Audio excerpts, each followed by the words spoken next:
I do not have a comedian memoir, so. Did y'all hear that thunder?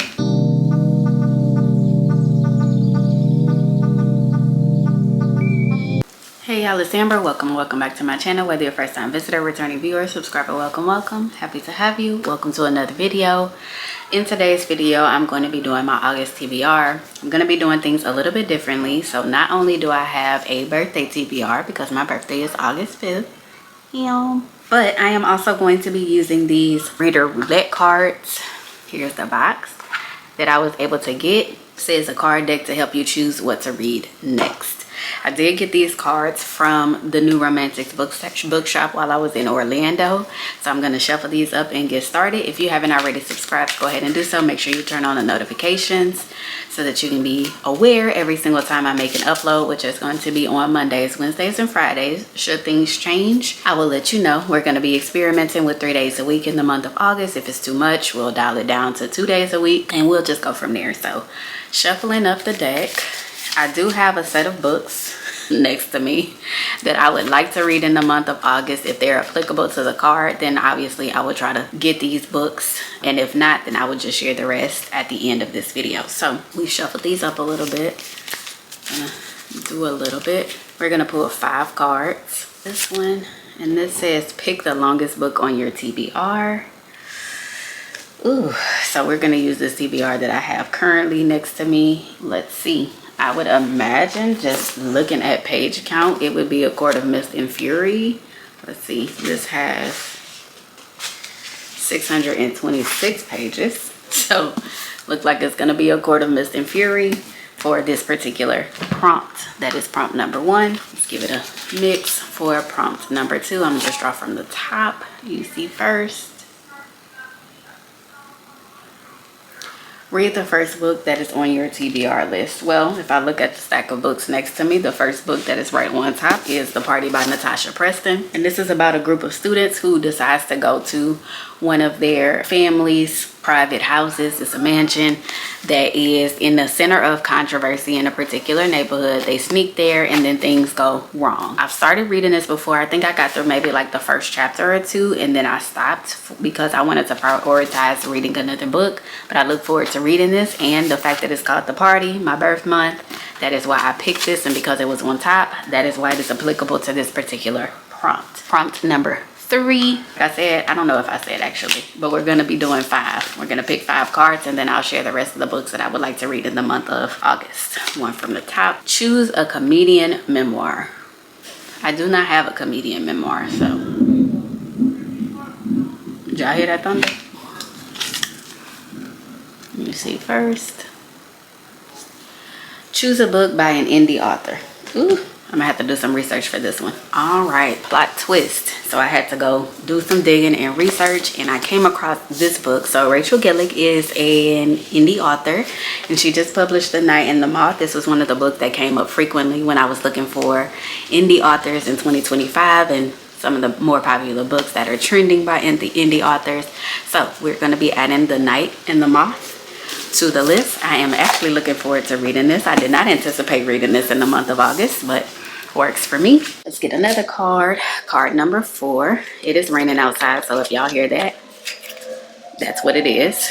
Let's see. Let me see. Continue a series you've already started. I'm not currently in the middle of any series right now. Let me check my Kindle. Oh, I guess I know. I know. Hold on, let me get it.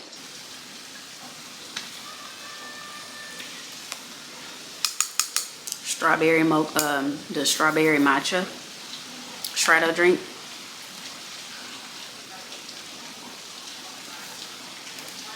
All right, so for this particular prompt, I had to do some deep thinking, and this is Caught Up, book number 2 in the Into Darkness novel. Obviously, I'm in the middle of ACOTAR.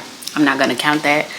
So this is the other one. This is the second book. I don't know if there's going to be another book that follows this. I've heard mixed reviews, so I'm a little nervous about this one, but we're just going to make it count, make it applicable, and this is going to be the book for my prompt of continuing the series that I am currently reading. So that is prompt number 4. We have one more prompt that we're going to pull. All right, let's give this a nice shuffle. Let's see. choose the most popular book on your shelf. Out of these, I'm gonna go with the book that's currently trending and popular right now. Anyway, we're gonna go with The Compound, and I believe this is a show. From what I've heard, it's like Love Island but with a twist. It says nothing to lose, everything to gain, winner takes all. The Compound is an explosive debut from a major new voice in fiction and will linger in your mind long after the game ends. I actually look forward to reading The Compound. Everybody is coming off this whole Love Island thing, and if this is being compared to Love Island with a twist, I'm definitely intrigued because I want to figure out how that connection is being drawn. So I look forward to reading this. So these are the 5 books. With that being said, there are some other books that I did pick for myself to give myself some options in the month of August. My goal is to read 10 books, minimally 8. So that means I need to really dedicate myself to reading about 2 books per week at least. I'm going back to work, obviously, and there's that. But I can still do it, make that goal reachable, manageable, as long as I allow myself the time to prioritize reading. With that being said, let's go through some of the rest of the books that I have on my August TBR. I want to be clear, I'm not going to read all of these books. It would be nice, but these are books that just kind of stood out to me when I thought about books that would represent what I want out of life for my 31st year of life, what is reflective of my life currently. There are various reasons, and I'll explain why I picked these books as we picked them. But with that being said, there's quite a few of them, so let's go ahead and get into it. First one is I have the Bookshop Sisterhood by Michelle Lindo Rice. I have picked this book up before. We have the bookmark in it, and it looks like I got to page 24, and then I ended up putting it down. But the reason why I picked this one up is because I am entering my bookish era, and it is something that has allowed me to plan out a business idea that I have. I'm working towards creating my own personal and private library. It's not a bookshop, but y'all get the point. It's bookish, being surrounded by books, and the fact that there's a bookshop in here is just even better. So for that reason, I put this book on my TBR. Water Moon by Samantha Soto Yambao. And it says a woman inherits a pawn shop where you can sell your regrets and then embarks on a magical journey when a charming young physicist wanders into the shop in this dreamlike enchanting fantasy novel.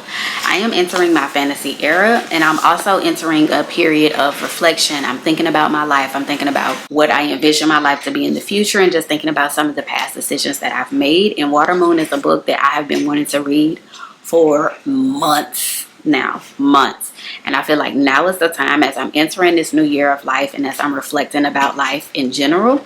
I feel like this is the book that will resonate with me. So for that reason, I added that to my August TBR as well. Next is Black Girls Must Be Magic, and I believe this is the second book in the trilogy. I believe this is a trilogy, and the first one is called Black Girls Must Die Exhausted, and I forgot what the third one is called. Let's see if I can have it, if it's back here. I did read that book, or start reading it years and years ago. I'm gonna go ahead and get it. Yeah, I don't know what the next one is called, but obviously I'm a black girl. I think I'm magical. So for that reason, as I'm entering this new phase of life, I just wanted to read this book. But it was actually the storyline that stood out to me, because this woman finds herself having an accidental pregnancy, and she is having to deal with her on and off ex-boyfriend. She's dealing with the world and its demands, and she's encouraged by her grandmother's best friend, her closest friends, her doula. And it ends with, will she harness the bravery, strength, and self-love she'll need to keep the village together, find her voice at work, and settle things with Mark before the baby arrives? My husband and I are not at odds, so we're doing really good. But the other 2 elements about finding her voice at work and keeping the village together totally resonates with me as a brand new mom. So for that reason, I added this to my August TBR as well. Next, I have Time of Your Life by Jessa Hastings. This just came out. This is her most recent release, literally a matter of 2 weeks ago, if I'm not mistaken. She wasn't supposed to meet someone like him, and he wasn't supposed to be her undoing. So this is set in 1995. Unfortunately, it's not 1994, which is the year I was born, but close enough. And we have this musician who is the leader of a band, who ends up meeting someone who makes him feel alive, but also makes him feel trapped. She's someone who is just as big of a superstar, or can be just as big as a superstar as him. And so neither of them were made for fame and love, but they have to figure out what's worth it in the end. I love Jessa Hastings. I love her writing. She is the author of the Magnolia Park series. I'm entering the time of my life. I'm going to have the time of my life. I feel like my 30s are going to be my best years yet. And I look forward to year 31. So for that reason, Jessa Hastings made it onto my TBR. These next few books, I simply put on my August TBR because they are summer books, and if I get to read them before the summer is over or before the end of August, great. And if not, that's fine. It just means that they're just gonna have to sit in storage until next summer. So I have A Love Like the Sun by Riss M. Nielsen. We have Seven Summers by Paige Toon, and we also have One Golden Summer by Carly Fortune, which I think is a continuation of Every Summer After. I'm not gonna be starting with that. I'm gonna be starting with this one. So if there are spoilers, I won't even know the difference until I read Every Summer After anyway. So I'm looking forward to reading these. I will put these like first on the list, and they seem like I can be able to get through them pretty quickly. So we'll see. Next, I have No Ordinary Love by Maya Ariel. She is an author that is new to me. I do have another of her books, When I Think of You, and this is a PR partnership. You have this pop star and this athlete, and they get together in romance despite the fact that she is dealing with fallout from her previous breakup, and it just seems like it's going to be a good time. And the reason why I picked this is just simply because of the title, and you know, who doesn't want an extraordinary love? Need I say more? Next, these next three books, I'm just gonna do them together. These next three books deal with motherhood in some type of way, and that is the reason why they have all landed themselves on my August TBR list. We have The Bright Years by Sarah Damoth. We have The Waterbearers by Sasha Bonet, and then we have Goddess Complex. We have all of these books, again, that are touching on topics of motherhood, of marriage, of relationships, of love, and how motherhood seems to manifest itself in different ways. And like I said, brand new mom here. So I'm looking to read books that are reflective of where I am in life at this stage in life. And so for that reason, these three books have made their way onto my August TBR as well. And then we have two books, which I believe are actually dark romance books. And I feel like they're going to make me clutch my pearls, both of them. So we might as well just introduce them together. We have Birthday Girl by Penelope Douglas, and we have Older by Jennifer Hartman. And this one is dealing with best friend's dad, and this one is dealing with boyfriend's dad. Birthday Girl, I'm the birthday girl. Older, I'm turning a year older. Neither of these topics have anything to do in any kind of reflection of what's happening in my life, but I am here for the smut, and I'm here for whatever these books may bring. And for sure, we'll definitely be reading at the least Birthday Girl for the month of August. But Older is catching my attention. This is a book that I saw in passing in Barnes & Noble. It caught my attention, so I went ahead and grabbed it. So hopefully I get to it. So that is it, y'all. This is long enough. Thank you for sticking around thus far. If you have any books that you are looking forward to reading in the month of August, and or any suggestions, I would love for you to sound off in the comments below. We also appreciate likes around here. We are trying to reach our goal of 1,000 before the end of the year. So if you haven't already subscribed, make sure you do so. We're going to be having a giveaway very, very soon. So stay tuned for that. With that being said, I'll see you next time. Bye.